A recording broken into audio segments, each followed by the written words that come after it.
maxaan uga dan leeyahay markaa quluubta dadka furtaynta badan taariikhda laguma qoro maalan qiso labaadaan idin tilmaamo tataarka waa maqasheen waxay jebiyeen caalamalislaami oo dhan intiisii ugu badnayd ilaa iyo falastiin bay gaadheen intay ka soo bilaabeen china muslimkii joogay agagaarkiisa ilaa iyo dowla alkhawarzimiya dowla alcabaasiya ilaa iyo bayse soo taageen maxay shaam mamaaligtii yareydee masar harsanayd unbaa u harsanayd mamaaligtii dagaalkaa way joojiyeen way soo celiyeen caalamulislaamigii yaa ka fujiyey markaa kale waxun baynu maqalnaa waa la jebiyey dee waxa lagu soo jebiyey shaam laakiin baqhdaad sidii bay u haysteen baqhdaad ma cid baa xoog kaga saartay caalamulislaamigii kale ayaa ka saaray tataarku jinkis khan ilmuhuu dhalay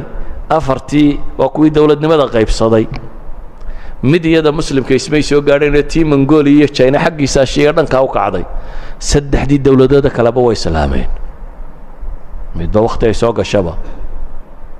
golden tribe-ka ugu horreeyey qoladii xagga sare joogtay